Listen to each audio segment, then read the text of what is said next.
ما كان محمد أبا أحد من رجالكم ولكن رسول الله وخاتم النبيين وكان الله بكل شيء عليما۔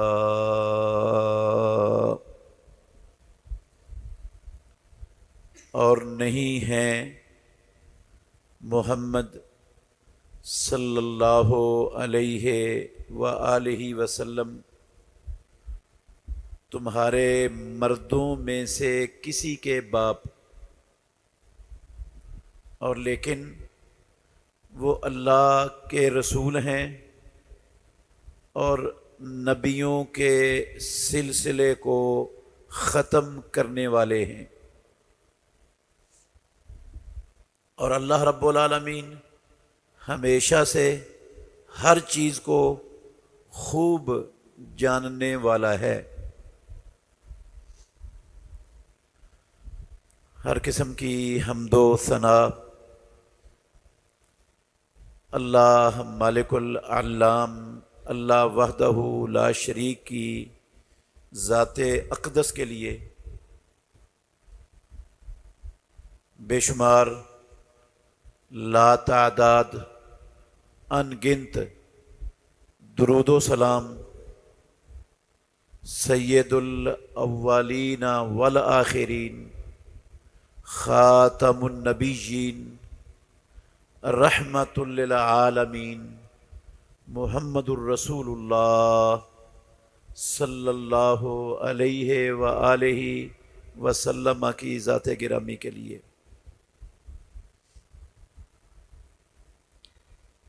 عزیز بھائیوں، قابل احترام بزرگوں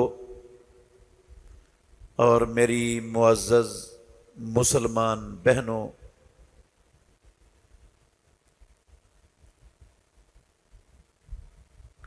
اللہ مالک الملک نے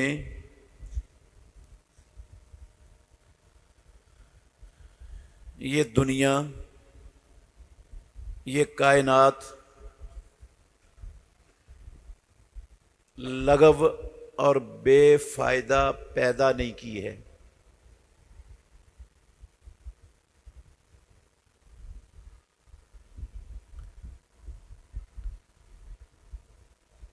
اسے اس نے صرف اپنی دل لگی کا سامان نہیں بنایا،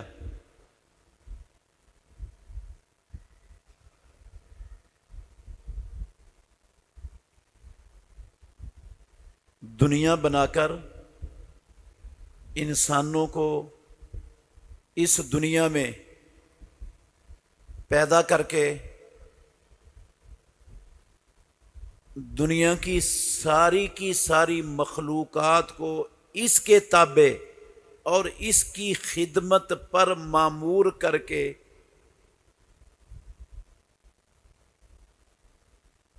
اللہ رب العالمین نے انسانوں کو ایسے ہی نہیں چھوڑ دیا کہ دنیا بن گئی ہے، انسانوں کو بھی پیدا کر دیا ہے، ساری مخلوقات کو انسانوں کی خدمت پر مقرر کر دیا ہے۔ اب انسان جو چاہیں کریں، یہ اپنی من مانی کرنے میں مکمل آزاد ہیں، ایسا نہیں کیا پروردگار نے۔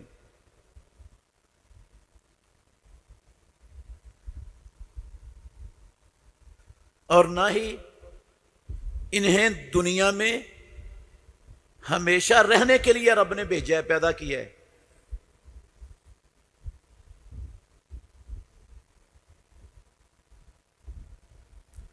دنیا میں اگر کوئی خوشحال ہے تو وہ بھی چند دنوں کے لیے ہے، اگر کوئی تنگ دست ہے تو وہ بھی چند دن کے لیے ہے، اگر کوئی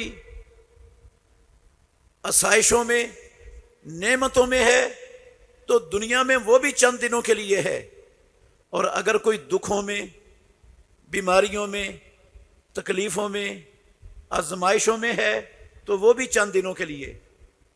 ہمیشہ کے لیے نہیں ہے کچھ بھی یہاں کا.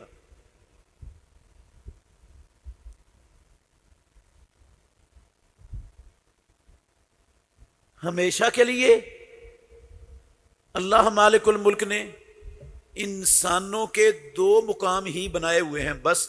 تیسرا کوئی مقام ہمیشہ کا اللہ نے بنایا ہی نہیں انسانوں کے لیے. ان میں سے ایک مقام جنت ہے اور دوسرا ہمیشہ کا مقام جہنم ہے. تیسرا ہمیشہ کا کوئی مقام ہے ہی نہیں.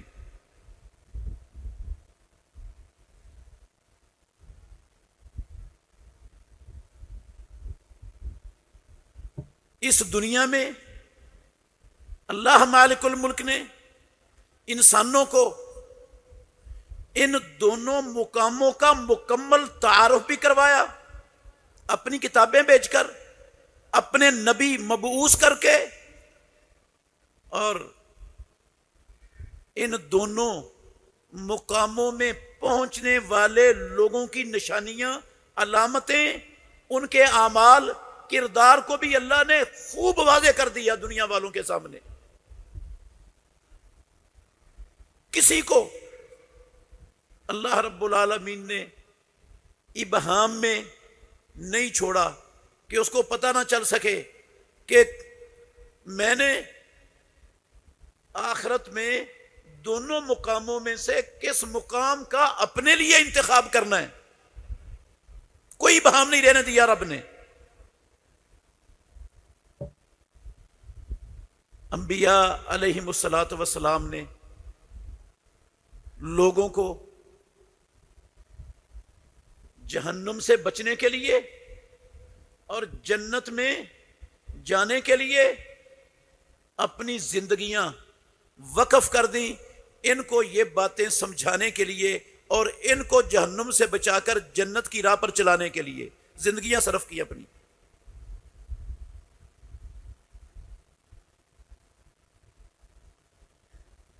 ان چیزوں میں سے جو سب سے بڑی, سب سے بنیادی, سب سے پہلی چیز ہے نا, جس سے انسان اپنی ہمیشہ والی زندگی میں جہنم کی بجائے جنت کو اپنا ہمیشگی کا گھر بنا سکتا ہے, وہ چیز ایمان ہے اللہ پر.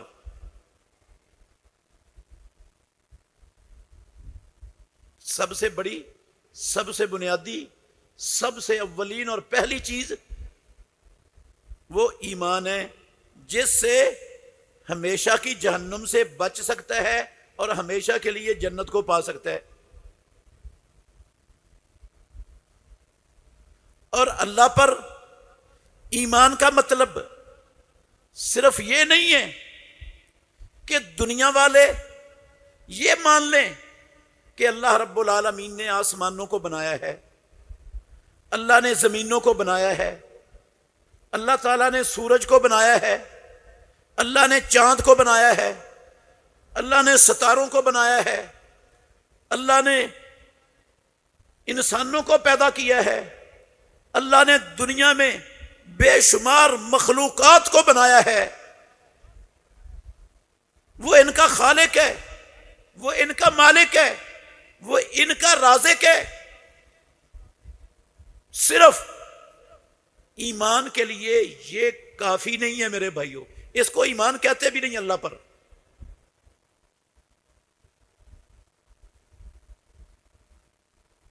یہ ساری باتیں مشرکین مکہ بھی مانتے تھے. وہ آسمانوں کو پیدا کرنے والا اللہ کو مانتے تھے, صرف اللہ کو. زمینوں کو پیدا کرنے والا صرف اللہ کو مانتے تھے.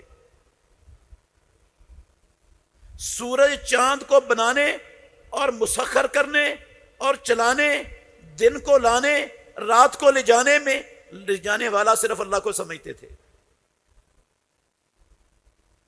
ساتوں آسمانوں کا رب اللہ کو سمجھتے تھے, عرش عظیم کا رب اللہ کو سمجھتے تھے, ساری کائنات کا شہنشاہ وہ اللہ کو سمجھتے تھے, ساری کائنات کا نظام بنانے والا بھی اللہ کو سمجھتے تھے. آسمانوں زمینوں سے رزق کا بندوبست کرنے والا بھی مخلوقات کے لیے صرف اللہ کو مانتے تھے، زندگی اور موت کا مالک بھی اللہ کو مانتے تھے۔ ایمان والے تھے، وہ کافر تھے، مشرک تھے۔ اللہ پر ایمان کا یہ مطلب نہیں ہے کہ یہ چیزیں مان لی جائیں، تسلیم کر لی جائیں، بس بندہ ایمان والا بن جاتا ہے۔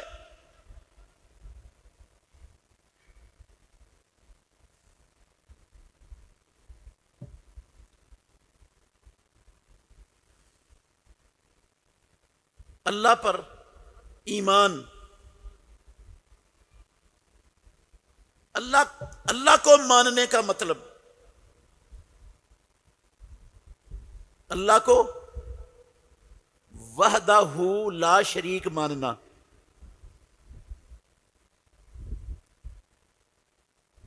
کہ اس کے سوا آسمان کے نیچے اللہ کی زمین پر کوئی ہستی ایسی ہے ہی نہیں جو ایک ذرہ کے برابر بھی عبادت کی حقدار ہو، عبادت کے لائق ہو، اس کی عبادت کی گنجائش نکل سکتی ہو۔ ایک ذرہ برابر گنجائش عبادت کی رب کے سوا کسی کے لیے نکل سکتی ہو، ایسی کوئی ہستی کائنات میں ہے ہی نہیں، کوئی چیز بھی نہیں ایسی۔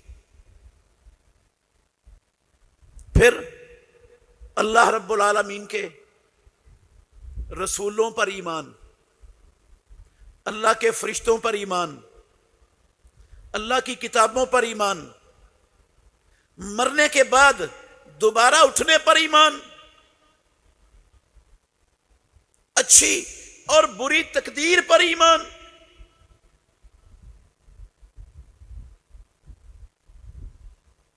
یہ ساری چیزیں ایمان باللہ کا حصہ ہیں جن سے اللہ پر ایمان بنتا ہے۔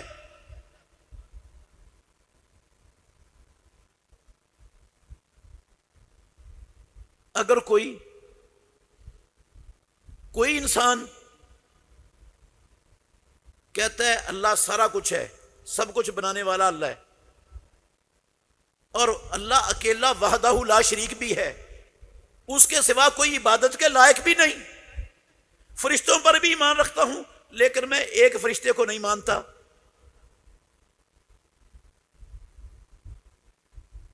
ایک فرشتے کا انکار اللہ کے فرشتوں میں سے وہ اللہ پر ایمان کا انکار ہے۔ کہتا میں اللہ کی کتابوں کو مانتا ہوں لیکن ایک کتاب پر ایمان نہیں رکھتا ہوں، اس کا یہ ایمان اللہ پر ایمان نہیں ہے۔ وہ کہتا ہے میں اللہ کے سارے رسولوں کو اللہ کے رسول مانتا ہوں، ایک رسول کو نہیں مانتا ان میں سے، اس کا ایمان اللہ پر ایمان ہے ہی نہیں۔ ایسے اللہ پر ایمان کی ایک ٹیڑی پیسے کے برابر رب کے ہاں کوئی قیمت، کوئی حیثیت ہے ہی نہیں۔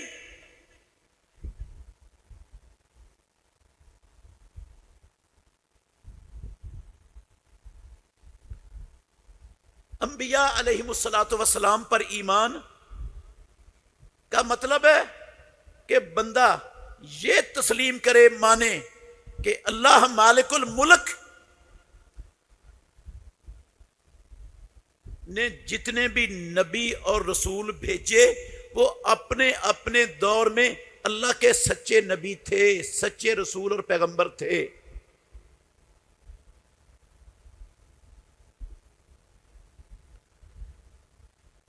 یہ اللہ کے نبیوں پر ایمان کا مطلب۔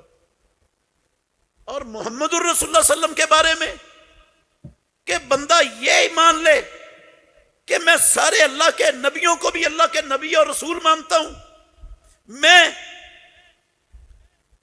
محمد الرسول اللہ صلی اللہ علیہ وسلم کو بھی اللہ کا سچا نبی اور رسول مانتا ہوں۔ سارے نبیوں پر اتنا ایمان رکھنا تو انشاءاللہ کافی ہو جائے گا کہ وہ اللہ کے نبی تھے، سچے تھے، لیکن محمد الرسول اللہ صلی اللہ علیہ وسلم پر اتنا ایمان کہ وہ اللہ کے سچے برحق نبی تھے، ہیں، اللہ کی قسم اتنا ایمان کافی نہیں۔ محمد الرسول اللہ صلی اللہ علیہ وسلم کو اللہ کا سچا برحق نبی مان لینا یہ کافی نہیں ایمان والا اللہ پر ایمان کے لیے.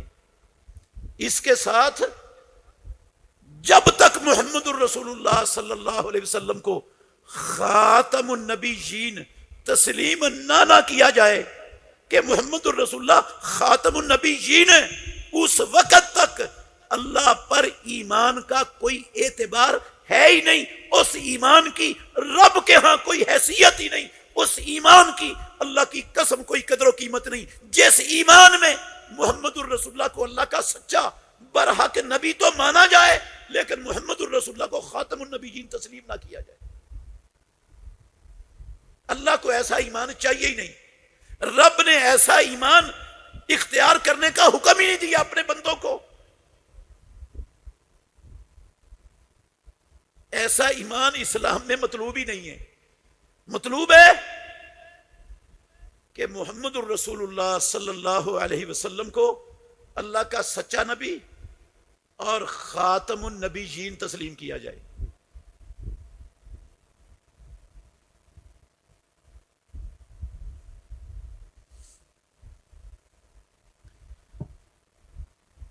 رسول اللہ صلی اللہ علیہ وسلم کے زمانے سے لے کر آج تک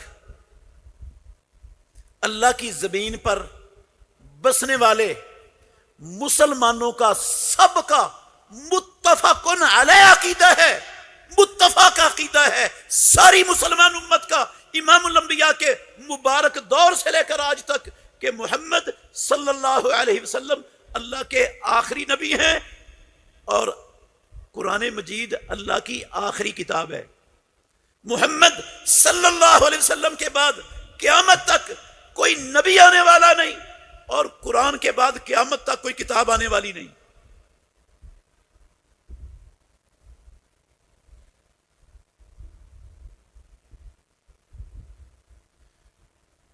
جو یہ سمجھتا ہے، یہ نظریہ اور عقیدہ رکھتا ہے کہ محمد صلی اللہ علیہ وسلم کے بعد کسی نبی کے آنے کی گنجائش ہے اسلام میں، وہ ذلی نبی آ سکتا ہے، بروزی نبی آ سکتا ہے، فلاں قسم کا نبی آ سکتا ہے، اس شخص کے اللہ پر ایمان کی ایک ٹیڑھی پیسے کی اللہ کی قسم قدر و قیمت نہیں. وہ ایمان لغو ہے، وہ ایمان باطل ہے، وہ ایمان جعلی ہے، وہ ایمان اس کو جہنم سے نہیں بچا سکتا.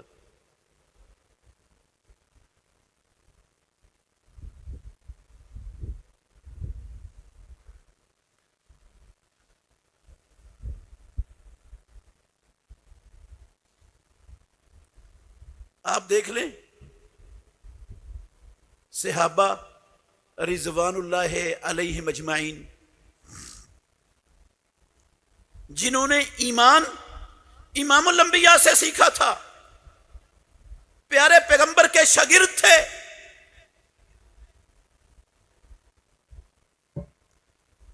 ان میں سے کوئی ایک شخص ایسا نہیں تھا، ایک شخص پیارے پیغمبر سے ایمان سیکھنے والے امام الانبیاء کے شاگردوں میں سے اللہ کی قسم ایک شخص ایسا نہیں تھا جو محمد الرسول اللہ صلی اللہ علیہ وسلم کے خاتم النبیین کے تسلیم نہ کرنے والوں کو ایمان والا سمجھتا ہو، ان کو مسلمان مانتا ہو.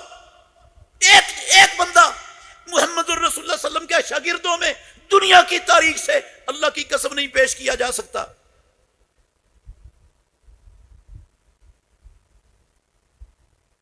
وہ تو ایسے لوگوں کو اللہ رب العالمین کی زمین پر زندہ چھوڑنے کا اللہ کی قسم حق نہیں سمجھتے تھے کہ ان کو زندہ چھوڑا جائے. زندہ چھوڑنے کا ان کو حق ہے. صحابہ ایسا تھے، وہ کہتے تھے یہ زندہ رہنے کے حقدار نہیں ہے رب کی زمین پر. جو محمد الرسول اللہ صلی اللہ علیہ وسلم کے بعد، اللہ کے نبی کے بعد نبوت کے جاری رکھنے کو جائز سمجھتے ہے، جاری رہنے کا عقیدہ رکھتے ہے، صحابہ اس کو اللہ کی زمین پر زندہ چھوڑنے کا حق نہیں دیتے تھے.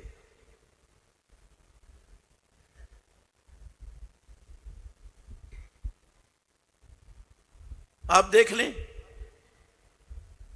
رسول اللہ صلی اللہ علیہ وسلم کی زندگی کے آخری ایام میں مسیلمہ کذاب، یمامہ بنو حنیفہ خاندان کا رہنے والا یہ مسیلمہ کذاب، اس نے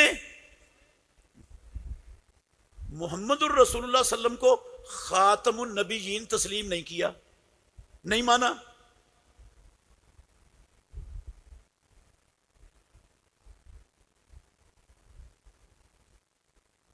رسول مانتا تھا، محمد الرسول اللہ صلی اللہ علیہ وسلم کو اللہ کا سچا رسول مانتا تھا مسیلمہ کذاب، اس کے پیروکار بھی رسول اللہ صلی اللہ علیہ وسلم کو اللہ کا سچا رسول مانتے تھے، لیکن آخری نبی نہیں مانتے تھے۔ نبوت کا سلسلہ آپ پر ختم ہونے کا عقیدہ نہیں رکھتے تھے۔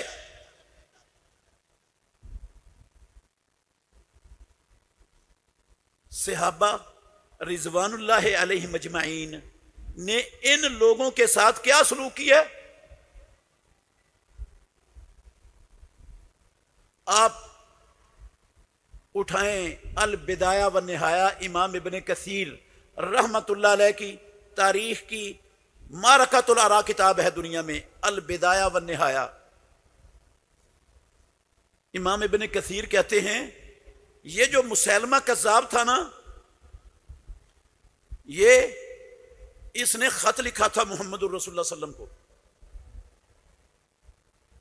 اس نے کہا من، اس کے لفظ یہ ہیں، امام ابن کثیر نے نقل کیے ہیں البدایہ والنہایہ میں اس خط کے الفاظ۔ اس نے کہا من مسیلمۃ رسول اللہ الی محمد رسول اللہ صلی اللہ علیہ وسلم، مسیلمے کی طرف سے جو اللہ کا رسول ہے، محمد کی طرف سے جو اللہ کا رسول ہے۔ لقد اشرکت فی الامر معک، آگے لفظ لکھیں سلام کہنے کے بعد، محمد مجھے نبوت میں رسالت میں آپ کے ساتھ شریک بنایا گیا ہے، آپ بھی رسول ہیں اور آپ کی رسالت کے اندر میری بھی شراکت ہے، میں بھی رسول ہوں، آپ بھی اللہ کے رسول ہو، میں آپ کو اللہ کا رسول مانتا ہوں، میں بھی اللہ کا رسول ہوں، میں آپ کے ساتھ نبوت اور رسالت میں شریک ہوں۔ تاریخ کی کتابوں میں یہ الفاظ بھی موجود ہیں۔ اس نے امام الانبیاء سے ملاقات بھی کی، اس نے کہا اگر محمد اپنے بعد یہ نبوت کا سلسلہ میرے لیے طے کر دے کہ میرے بعد نبوت کا سلسلہ مسیلمے کے پاس ہوگا، تو میں محمد کو جو کہے گا اس کی اطاعت کرنے اور اس کو ماننے کے لیے، ہر چیز ماننے کے لیے تیار ہوں۔ رسول اللہ صلی اللہ علیہ وسلم نے تنکا اٹھایا زمین سے، کہا او بدبخت، تو میرے بعد نبوت اور رسالت کی بات کرتا ہے، یہ تنکا اگر تو مانگے میں تجھے یہ معمولی سا بے قیمت تنکا بھی دینے کے لیے تیار نہیں، تو نبوت کی بات کرتا ہے۔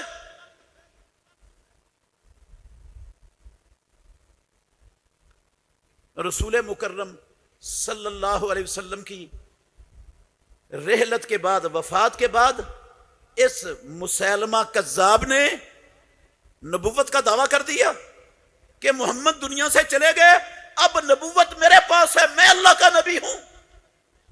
ابو بکر صدیق رضی اللہ تعالی عنہ خلیفۃ رسول اللہ صلی اللہ علیہ وسلم نے مسیلمہ کے خلاف صحابہ کو اکٹھا کیا اور مسیلمہ کے خلاف جنگ کی، جنگ لڑی، جنگ کی مسیلمہ کے خلاف۔ امام ابن جریر طبری، امام المفسرین، انہوں نے اپنی تاریخ طبری کے اندر لکھا ہے کہ ہزاروں پیروکار بن چکے تھے، یہ یمامہ میں بنو حنیفہ کا پورا قبیلہ، بہت بڑا قبیلہ تھا، وہ سب اس کے پیروکاروں میں شامل ہو گیا اور اس کو نبی مان لیا۔ یمامہ میں اور بھی کئی لوگ مرتد ہو گئے اور اس کو نبی ماننے لگ گئے، بہت بڑا ایک جماعت اس نے کھڑی کر دی۔ محمد الرسول اللہ صلی اللہ علیہ وسلم کے بعد نبوت، ختم نبوت کا انکار کرنے والوں کی امام ابن جریر تبری نے لکھا یہ اذان دیتے تھے، مسلمان کہلاتے تھے اپنے آپ کو، اذان دیتے تھے اور ان کی اذان کے اندر یہ جملہ یہ پڑھا جاتا تھا اشہد ان محمد الرسول اللہ. وہ جو جملہ اپنی اذان میں پڑھتے تھے اس کے پیروکار محمد صلی اللہ علیہ وسلم کو اللہ کا رسول مانتے تھے، انکار نہیں کرتے تھے، محمد الرسول اللہ صلی اللہ علیہ وسلم کی رسالت کا مانتے تھے، اذان میں یہ پڑھتے تھے اشہد ان محمد الرسول اللہ. لیکن خاتم النبیین چونکہ نہیں مانا تھا انہوں نے، اس لیے ابو بکر صدیق رضی اللہ عنہ نے سارے صحابہ کو ساتھ لے کر ان کے خلاف جنگ لڑی.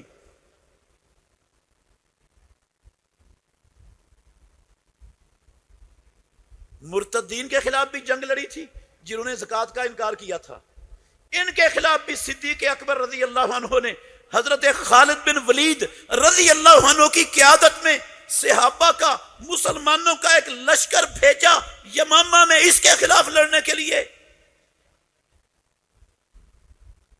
بہت بڑی جنگ لڑی گئی.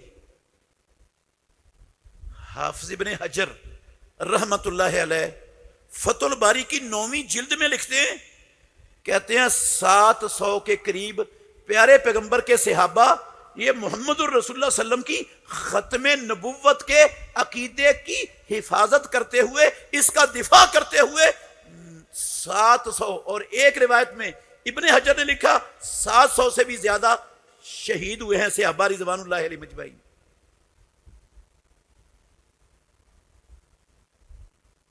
صرف جنگ یمامہ میں 700 کے قریب پیارے پیغمبر محمد الرسول اللہ صلی اللہ علیہ وسلم کے صحابہ رضوان اللہ علیہم اجمعین انہوں نے ختم نبوت کے عقیدے کو، ایمان کی اس عقیدے کے اہم مسئلے کو، اس بنیاد کو، اس کی حفاظت کے لیے، اس کے دفاع کے لیے 700 صحابہ نے اپنی جانیں قربان کی. جنگ یمامہ میں اس خبیث کے ساتھ، مسیلمہ کذاب کے ساتھ، اس کے پیروکاروں کو 40,000 کو گاجر مولی کی طرح کاٹ کر پھڑکا کر اللہ کی قسم ان کے گندے وجود سے انہوں نے یمامہ کی زمین کو صحابہ نے پاک کیا. 700 صحابہ نے قربانیاں دی، 40,000 سے زیادہ یہ مسیلمے سمیت اس کے پیروکاروں کو پھڑکا دیا زمین سے. ان کو اللہ کی زمین پر زندہ رہنے کا حق صدیق اکبر سارے صحابہ متفق تھے، اللہ کی قسم نہیں دیا. یہ جو جنگ کی تھی ابو بکر صدیق رضی اللہ عنہ نے، خلیفہ تو رسول اللہ نے، مسیلمہ اور اس کے پیروکاروں کے خلاف اس وجہ سے نہیں کی تھی کہ یہ مسیلمہ باغی تھا، اس نے کوئی بغاوت کا اعلان کیا تھا، اس نے حکومت ماننے سے انکار کر دیا تھا. اللہ کی قسم بغاوت کی وجہ سے ان کے خلاف جنگ نہیں لڑی ابو بکر صدیق اور صحابہ نے کہ اس نے ابو بکر صدیق کی خلافت کو نہیں مانا تھا. اس لیے جنگ لڑی کہ وہ محمد الرسول اللہ کو خاتم النبیین نہیں مانتا. اور جو خاتم النبیین نہیں مانتا محمد الرسول اللہ صلی اللہ علیہ وسلم کو، وہ صرف کافر نہیں ہوتا، اس کو کافر کہنے سے اللہ کی قسم مسئلے حل نہیں ہوتے، وہ مرتد ہوتا ہے. محمد الرسول اللہ صلی اللہ علیہ وسلم کی ختم نبوت کا منکر مرتد ہوتا ہے، کیونکہ ختم نبوت خاتم النبیین ہونا امام الانبیاء کا یہ ایک بدیہی اور ضروری امر ہے. بدیہی اور ضروری امر، بدیہی اور ضروری کا مطلب ہوتا ہے یہ خاتم النبیین معلوم کرنے کے لیے سوچنا نہیں پڑتا، استنباط نہیں کرنے پڑتے، اجتہاد نہیں کرنے پڑتے، سگرے کبرے ملا کر یہ نتیجہ نہیں نکلتا کہ محمد الرسول اللہ خاتم النبیین ہے. یہ روزے روشن کی طرح مسلمانوں کے بنیادی عقیدے کا مسئلہ ہے، جس کے بغیر بندے کا اللہ پر ایمان، اس کی کوئی حیثیت، کوئی اعتبار باقی ہی نہیں رہتا. یہ اس بنیادی عقیدے کا مسئلہ ہے. اس کو مسلمانوں کے عقیدے پر کتابیں لکھنے والے مؤلفین نے، امام ابو جعفر طحاوی نے اپنی کتاب شرح عقیدہ طحاویہ میں، امام صفارینی محمد بن احمد صفارینی انہوں نے اپنی کتاب لوامع الانوار البہیہ میں ختم نبوت کے مسئلے کو اللہ کی قسم مسلمانوں کے عقیدے کے بنیادی مسئلے میں شامل کیا ہے.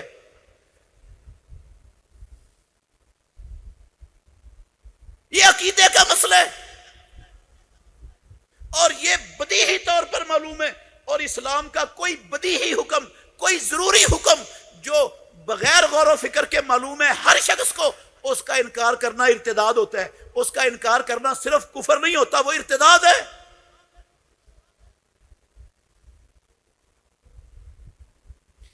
سب کچھ مانتے تھے، خاتم النبی جین بھی مانتے تھے رسول اللہ صلی اللہ علیہ وسلم کو. کئی لوگ صدیق اکبر رضی اللہ عنہ کے دور خلافت میں سارا کچھ جو ہمارا عقیدہ ہے ان کا بھی وہی عقیدہ تھا. اللہ کی قسم صرف ایک چیز کا انکار کیا تھا انہوں نے کہا تھا زکوٰۃ نہیں ہے اسلام میں.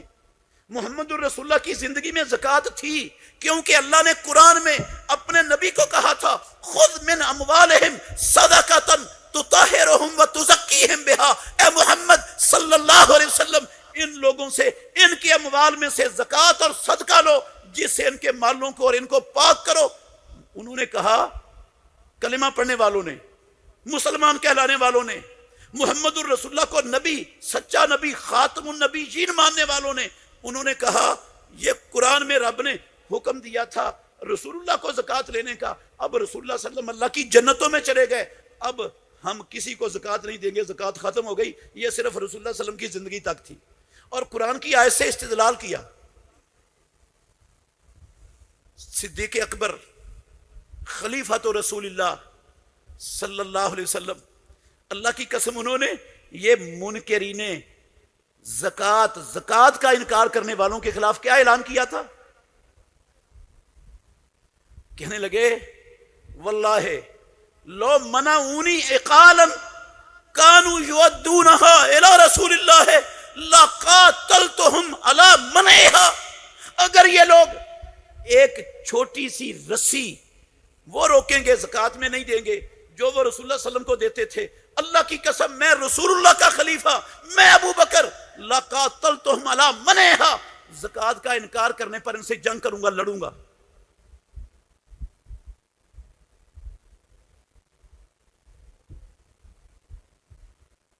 کیا مطلب ہے؟ کلمہ بھی پڑھا ہے، نماز بھی پڑھتے ہیں، اذان بھی دیتے ہیں، اللہ پر بھی ایمان کا دعویٰ ہے، نبیوں پر بھی، رسولوں پر بھی، کتابوں پر بھی، آخرت پر بھی، اچھی بری تقدیر پر بھی، سب پر ایمان کا دعویٰ ہے. محمد الرسول اللہ کو اللہ کا سچا آخری نبی بھی مانتے ہیں، لیکن زکوٰۃ کو نہیں مانتے. فاروق اعظم عمر ابن الخطاب رضی اللہ تعالیٰ عنہ، انہوں نے صدیق اکبر رضی اللہ عنہ سے کہا ابو بکر آپ کہتے ہو میں ان کے خلاف لڑوں گا، کیسے لڑو گے؟ جبکہ امام الانبیاء نے کہا امرت ان اقاتل الناس حتی یشہدوا ان لا الہ الا اللہ، مجھے لوگوں سے لڑنے کا حکم دیا ہے جب تک وہ لا الہ الا اللہ نہیں پڑھ لیتے. یہ تو لا الہ پڑھتے ہیں، تو آپ کیسے لڑو گے؟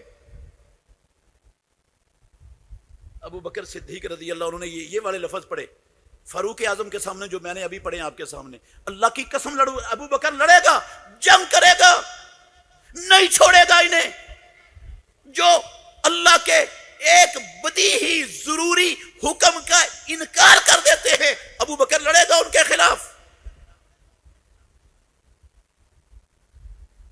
فاروق اعظم کہتے ہیں مجھے سمجھ آ گئی کہ اللہ نے ابو بکر کا سینہ حق کے لیے کھول دیے. عمر بھی تیار ہو گئے. اللہ کی قسم صحابہ میں سے ایک صحابی ایسا نہیں تھا جو ابو بکر صدیق رضی اللہ عنہ کی اس رائے سے ابو بکر صدیق کے ساتھ اختلاف کرنے والا ہو، ابو بکر صدیق رضی اللہ عنہ سے متفق نہ ہو. ایک صحابی ایسا نہیں تھا جس کو اختلاف ہو ابو بکر صدیق رضی اللہ عنہ کی رائے سے. سارے صحابہ کا ایمان تھا اسلام کی بدیہی اور ضروری چیز کا انکار یہ ارتداد ہے، یہ کفر ہے. وہ بندہ ایمان والا نہیں رہتا، اس کے ایمان کا پروردگار کے ہاں کوئی اعتبار نہیں.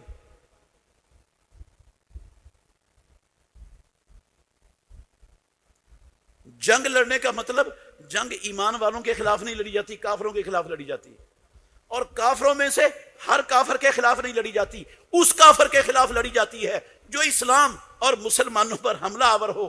اس کافر کے خلاف لڑی جاتی ہے جو اسلام کی راہ میں رکاوٹیں کھڑی کرے، اسلام کی دعوت کو پھیلنے سے روکے، اس کو ہٹانے کے لیے لڑی جاتی ہے. ہر کافر کے خلاف لڑی نہیں جاتی. تو ان کے خلاف لڑنا، یہ تو کلمہ پڑھتے تھے، مسلمانوں والے سارے کام کرتے تھے، صرف ایک زکوٰۃ کا انکار کیا تھا. اور انہوں نے اسلام اور مسلمانوں پر حملہ بھی کوئی نہیں کیا تھا، پھر کیوں جنگ؟ اس لیے جنگ کہ انہوں نے ارتداد اختیار کیا تھا، اور مرتد کو اسلام اللہ کی زمین پر زندہ رہنے کا حق نہیں دیتا، اس لیے جنگ کی۔ اور اسی لیے صدیق اکبر رضی اللہ عنہ کی خلافت میں، ان کی قیادت میں سارے صحابہ نے یہ ختم نبوت کے انکار کرنے والوں کے خلاف جنگ لڑی۔ صرف یہ مسیلمہ کذاب کے خلاف نہیں، انہوں نے اسود عنسی کے خلاف اللہ کی قسم جنگ لڑی۔ اسود عنسی کو اس کے انجام تک پہنچایا۔ صدیق اکبر کے دور میں سجا بنت الحارث، ایک جھوٹی کذاب عورت جس نے نبوت کا دعویٰ کیا تھا، صدیق اکبر کے دور خلافت میں اس کے خلاف بھی صحابہ نے جنگ لڑی، اس کو اور اس کے پیروکاروں کو پھڑکایا، نہیں چھوڑا زندہ ان کو زمین پر۔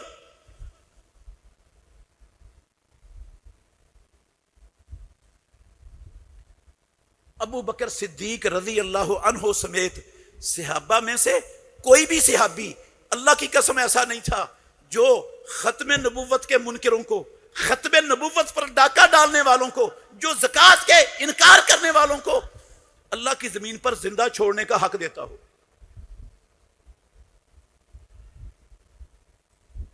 ہم سمجھتے ہیں ہم نے یہ ختم نبوت کے منکروں کو، ان کو ہم نے کافر قرار دے کر ہم نے محمد الرسول اللہ کی ختم نبوت کا دفاع کر لیا۔ کچھ بھی نہیں کیا تم نے۔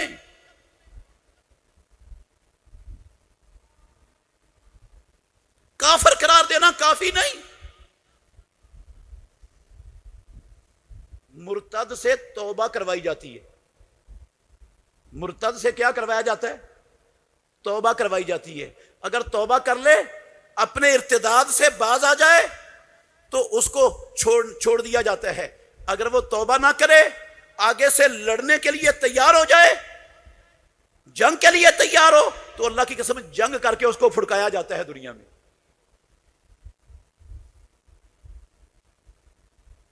یہ صحابہ کا اجماع ہے اس بات پر۔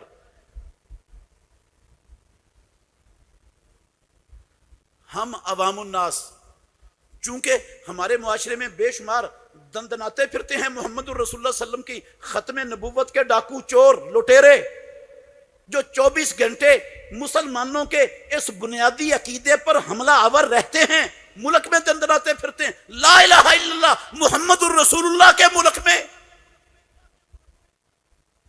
ہم نے سمجھا ان کے کافر قرار دینے کی قانون بن گیا، لہذا اب ہمارا حق ادا ہو گیا۔ کوئی حق ادا نہیں ہوا کسی کا بھی۔ ہم ان کو قتل نہیں کر سکتے۔ اللہ نے اور اللہ کے رسول نے اللہ کی قسم ہماری ڈیوٹی نہیں لگائی۔ اسلام ہمیں اس کا مکلف نہیں ٹھہراتا، نہیں ٹھہرایا اسلام نے۔ یہ اس کے مکلف ہے حکمران، اس کی مکلف ہے ریاست ہماری۔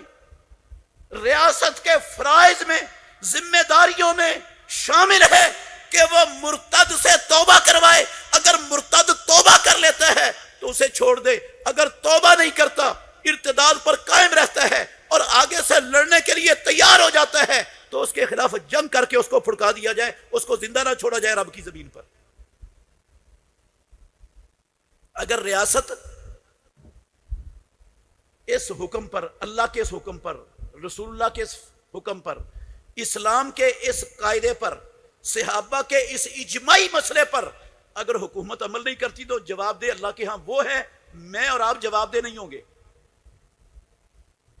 لیکن ہمیں یہ عقیدہ رکھنا ہے، ہمیں یہ عقیدہ رکھنا ہے کہ محمد الرسول اللہ کو خاتم النبیین نہیں ماننے والا مرتد ہے، اکیلا کافر نہیں۔ اور مرتد یہ کفر سے اگلی ڈگری ہے، کفر پہلی ڈگری ہے، یہ دوسری اور تیسری ڈگری ہے ارتداد۔ کافر کو زندہ چھوڑنے کا حق ہے اگر وہ اسلام اور مسلمان دشمنی میں کسی کاروائی میں شریک نہیں ہے، اسے زندہ رہنے کا حق ہے، لیکن مرتد کو زندہ رہنے کا حق نہیں رب کی زمین پر۔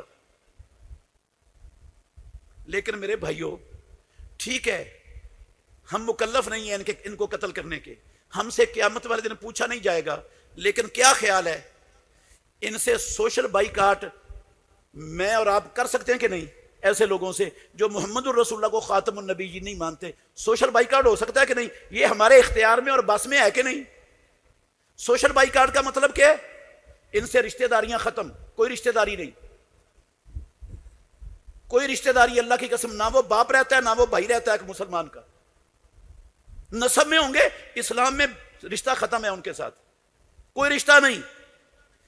ان کو کوئی چیز بیچنی نہیں، ان سے کوئی چیز خریدنی نہیں، ان کو اپنی فیکٹریوں میں ملازم نہیں رکھنا، ان کی فیکٹریوں میں جا کر ملازمت نہیں کرنی، ان کو اپنے سکولوں میں ٹیچر نہیں رکھنا، اپنے بچوں کے ٹیوٹر نہیں بنانا، اپنے بچوں کو ان کے سکولوں میں ان کے لوگوں کے پاس اپنے بچوں کو تربیت کے لیے نہیں بھیجنا. مکمل طور پر بائیکاٹ. صرف ان کو توبہ کی دعوت دینی ہے، توبہ کی. توبہ کر لو بس. اس سے زیادہ تعلق رکھیں گے پھر میں اور آپ رب کے ہاں جواب دے ہوں گے، جواب دینا پڑے گا ہمیں. اللہ کے نبی کی عظمت کے، آپ کے خصوصیت کے ڈاکو، ہمارا ان کے ساتھ رشتہ، محبت، تعلق، لین دین کیوں؟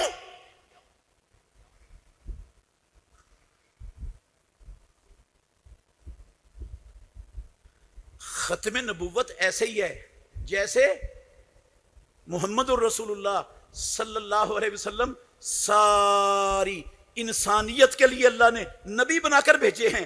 جس طرح وہ خصوصیت ہے اللہ کی قسم، اسی طرح محمد الرسول اللہ کا خاتم النبیین ہونا بھی آپ کی خصوصیت ہے. اگر کوئی آج انکار کر دے کہ محمد الرسول اللہ صلی اللہ علیہ وسلم صرف سعودیہ والوں کے لیے نبی بن کر آئے تھے، مسلمان رہے گا؟ کیوں جی؟ مسلمان مانو گے اسے؟ اس نے اللہ کے نبی کی خصوصیت کا، پیارے پیغمبر کی عظمت کا، جو اللہ نے آپ کو عطا کی ہے، جو نبیوں میں سے کسی کے حصے میں نہیں آئی، اس خصوصیت کا انکار کرتا ہے. کوئی نہیں مسلمان مانتا. اللہ کے نبی نے کہا ہے نا، بخاری شریف کی حدیث ہے، فضلت علی الانبیاء بستن، مجھے نبیوں پر 6 چیزوں کے ساتھ فضیلت دی گئی ہے جو اللہ نے مجھے دی ہیں، کسی نبی کو عطا نہیں کی. ان میں سے ایک چیز ہے ختم بی النبیون، اللہ نے میرے ساتھ نبیوں کا سلسلہ ختم کر دیا ہے، نبیوں کا آخری نبی ہوں، میرے بعد کوئی نبی آنے والا نہیں. اور یہ قرآن کی آیت جو 40 نمبر آیت ہے سورہ احزاب کی، میں نے آپ کے سامنے پڑھی، اب خود جا کے گھر میں پڑھ لینا، اس پر غور کریں ذرا. اللہ کہتے ہیں وَخَاتَمَ النَّبِيِّينَ، میرا نبی محمد صلی اللہ علیہ وسلم تمہارے مردوں میں سے کسی کا باپ نہیں ہے، وہ اللہ کا رسول ہے اور نبیوں کے سلسلے کو ختم کرنے والا ہے. یہ کوئی فلسفہ نہیں، یہ تو بدیہی چیز ہے. اور پیارے پیغمبر نے یہ چیز ایک نہیں، دو نہیں، درجنوں احادیث ہیں امام الانبیاء کی، متواتر احادیث کی کتابوں میں، جن میں اللہ کے نبی نے اس عقیدے کو کھول کھول کر بیان کر دیا، مثال دے کے سمجھایا. آپ نے فرمایا میری مثال اور پہلے نبیوں کی مثال ایسے ہے جیسے کسی نے گھر بنایا بہت اچھا، عالی شان، عمدہ، ایک اینٹ کی جگہ چھوڑ دی، اس نے لوگوں کو دیکھنے کی دعوت دی، سارے آ کر دیکھتے ہیں، تعریف کرتے ہیں، اور ہر بندہ کہتا ہے کاش اس جگہ پر اینٹ لگی ہوتی. امام الانبیاء کہتے ہیں وَأَنَا تِلْكَ اللَّبِنَةُ وَأَنَا خَاتَمُ النَّبِيِّينَ، اور محمد الرسول اللہ کا کلمہ پڑھنے والوں، میں وہ اینٹ ہوں اسلام کے محل کی آخری، اور میں نبیوں کے سلسلوں کو ختم کرنے والا ہوں، میرے بعد قیامت تک کوئی نبی آنے والا نہیں، کوئی رسول آنے والا نہیں. پیارے پیغمبر نے کہا اِنَّ لِي اسماء، میرے نام ہے، انا محمد ہو، میں محمد ہوں. بخاری شریف کی حدیث ہے انا احمد ہو، میں احمد ہوں. انا الماہی، میرا نام ماہی ہے، یمح اللہ بی الکفر، اللہ میرے ساتھ کفر کو مٹائے گا. وانا الحاشر، میں حاشر ہوں، میرا نام حاشر بھی ہے. یحشر الناس علی قدمیہ، قیامت والے دن لوگ میری قدموں پر اکٹھے کیے جائیں گے. وانا العاقب الذی لیس بعدہ نبی، اور میں عاقب ہوں. عاقب کا معنی ہے جس کے بعد قیامت تک کوئی نبی آنے والا ہی نہیں. جو اللہ کا بھری پڑی ہیں حدیث کی کتابیں، درجنوں احادیث تواتر کے ساتھ یہ موجود ہے، امام الانبیاء کی زبان سے نکلے ہوئے سچے اور سچے لفظ. یار ایک آیت نہیں، یہ تو خاتم النبیین کی واضح آیت ہے نا. میں 10 آیتیں اور بھی پیش کر سکتا ہوں قرآن مجید سے جس سے محمد الرسول اللہ صلی اللہ علیہ وسلم کا خاتم النبیین ہونا ثابت ہوتا. 20 احادیث ہیں. جو ایک آیت کا انکار کر دے مسلمان رہتا ہے، جو ایک صحیح حدیث کا انکار کر دے مسلمان رہتا ہے. متفق علیہ حدیثیں ہیں یہ بخاری کی، مسلم کی. لیکن بڑے دکھ سے کہنا چاہتا ہوں میرے بھائیوں، جن کے ساتھ صحابہ نے یہ سلوک کیا کہ ان کو زندہ رہنے کا حق نہیں دیا، اللہ کی قسم سے لا الہ الا اللہ محمد الرسول اللہ صلی اللہ علیہ وسلم کے ملک میں ابو بکر صدیق رضی اللہ عنہ نے یہ نہیں پوچھا بھئی یہ جو مسلمہ کذاب دعویٰ کرتا ہے رسول ہونے کا، اس کو کہو دلائل دے آ کر ثابت کرے اپنے آپ کو رسول ہونا. کوئی دلائل نہیں مانگے، کوئی اس کا موقف نہیں سنا، اللہ کی قسم نہیں سنا موقف. کوئی نہیں کہا تیری دعوت کیا ہے، تیرا مشن کیا، تو چاہتا کیا ہے. بھئی یہ مسلمہ عقیدہ ہے مسلمانوں کا، اللہ اور اس کے رسول کے فرمان سچ ہیں، قیامت تک نہیں ہے کوئی نبی محمد الرسول اللہ کے بعد جو دعویٰ کرتا ہے اس کو دلائل دینے کی، اس سے پوچھنے کی، اس کا موقف سننے کی اللہ کی قسم ضرورت نہیں. صحابہ نے ضرورت نہیں محسوس کی، پھڑکا دیا ان کو. اور ہمارے ہاں کیا ہوتا ہے، ماشاءاللہ ہماری عدالتیں لگتی ہیں، یہ انگریز کے اس پالتو کے پیروکار وہ محمد الرسول اللہ صلی اللہ علیہ وسلم کی رسالت کے خلاف، اللہ کی قسم ختم نبوت کے خلاف دلائل دیتے ہیں. مسلمانوں کی لا الہ الا اللہ کے ملک کی غلیظ عدالتوں میں جا کر وہ کتے، انگریز کے پالتو کتے، اسلام کے دشمن، ختم نبوت کے ڈاکو، وہ بھیڑیا، اس کو نبی ثابت کرنے کے لیے دلائل ہماری عدالتوں میں دیے جاتے ہیں. اور ہمارے جاہل گدے الو کے پٹھے، اللہ کی قسم عقل کے اندھے، سپریم کورٹ کا چیف جسٹس وہ ان کے حق میں فیصلہ دیتا ہے. ان کو اپنی تفسیریں چھاپنے کی بھی اجازت ہے، ان کو یہ کرنے کا بھی حق ہے.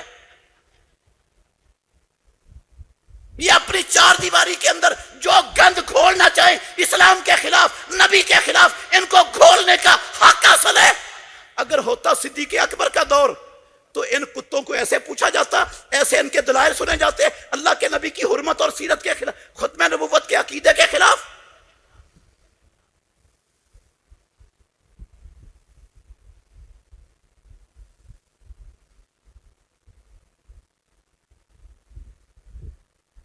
کیا یہ لا الہ الا اللہ محمد الرسول اللہ کے ساتھ غداری نہیں؟ یہ ہمارے چیف جسٹس غداری نہیں کر رہے لا الہ الا اللہ کے ساتھ، محمد الرسول اللہ کے ساتھ؟ اس سے بڑی غداری اور کیا ہو سکتی ہے؟ ساری قوم کر رہی، اکیلے وہ تو نہیں کر رہے، حکمران بھی کر رہے ہیں، عدلیہ بھی کر رہے ہیں، سب کر رہے ہیں. اگر سجا بنت الحارث وہ جھوٹی کذاب عورت وہ کہتی میں نبی ہیں، ابو بکر صدیق کے دور میں اسے دلائل لیے جاتے، سنے جاتے، صحابہ سنتے اس کے دلائل، ان کو موقع دیا جاتا اپنا موقع پیش کرو، اپنی دعوت بتاؤ، کیا چاہتے ہو تم. یہ محمد الرسول اللہ پڑھنے والوں کا ملک ہے. لا الہ الا اللہ کی خاطر، محمد الرسول اللہ کی خاطر 20 لاکھ لوگوں نے قربانیاں دی ہیں، اس کو تماشا بنایا ہوا ہے. حقیقت یہ ہے میرے بھائیوں، دکھ سے کہہ رہا ہوں، ہم کچھ آزاد ضرور ہوئے، کچھ آزادی ملی ہے ہمیں. اللہ کے گھر میں کھڑا ہوں، ان انگریزوں نے اپنے پالتو مختلف شکلوں میں، مختلف صورتوں میں ہمارے اوپر وائس رائے کے طور پر مسلط کیے ہوئے ہیں. آج تک ان کی غلامی کے اندر ہم 76 سالوں سے سانس لے رہے ہیں.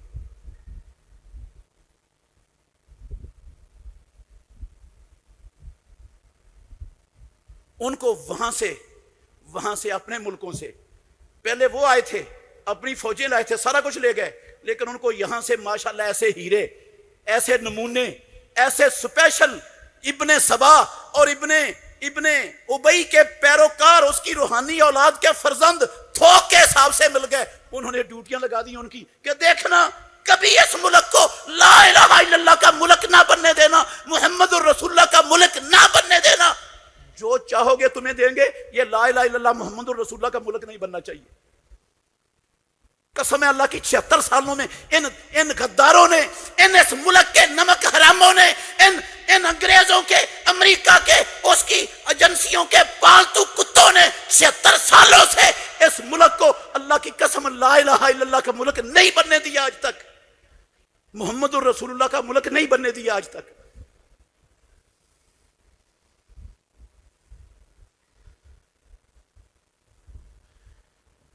اس میں ہمارا بھی قصور ہے. ہم نے ہمیشہ ان غداروں، ان ملک کے غداروں، ان کرپٹ قسم کے لوگوں، ان جماعتوں، ان کو ووٹ دیے، ان کے ساتھ کھڑے ہوئے، ان کی ہم نے جو ہے نا جناب ان کو مضبوط کیا ہر طرح سے. ہم بھی اس میں حصے دار ہیں ان ساری چیزوں میں. جو لوگ آپ کے پاس لا الہ الا اللہ محمد الرسول اللہ کے نام پر آئے، آپ نے ان کو ہمیشہ کنڈیم کیا.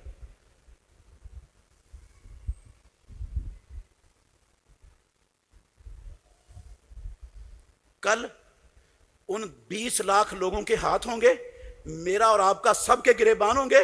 ہمیں جواب دینا پڑے گا کہ ہم نے تو لا الہ الا اللہ محمد الرسول اللہ کی خاطر گلے کٹوائے تھے، عصمتیں لٹوائی تھیں، خون کے دریا عبور کیے تھے، ہم نے اپنا سب کچھ قربان کیا تھا، خطرات میں ڈالیاں تھی، اپنی ساری زندگی، دنیا کی ہر شے، ہر مفاد داؤ پہ لگایا تھا کہ لا الہ الا اللہ محمد الرسول اللہ کا ملک بنے. بتاؤ تم 25 کروڑ تھے، اس کو لا الہ کا ملک بنانے کے لیے کیا کر کے آئے ہو؟ کیا جواب ہوگا میرا اور آپ کا؟ نواز شریف کو ووٹ دے کے آئیں، زرداری کی پارٹی کو مضبوط کر کے آئیں، جنہوں نے بے دریغ اس ملک کو لوٹا، اس کو یہودیوں عیسائیوں کی جھولی میں پھینکا، ان کے مفادات کا تحفظ کیا، ان کتوں کے پاس جا کر ان کی جھولیوں میں اس ملک کی ہر مفاد کو بیچا، ان کو مضبوط کر کے آئے ہیں دنیا میں ہم. اس جواب سے رب کے ہاں سرخرو ہو جاؤں گا میں اور آپ. میرے بھائیوں، پاکستان مرکزی مسلم لیگ اللہ کے فضل سے پاکستان کو لا الہ الا اللہ محمد الرسول اللہ کا ملک، حقیقی لا الہ الا اللہ محمد الرسول اللہ کا ملک بنانا چاہتی.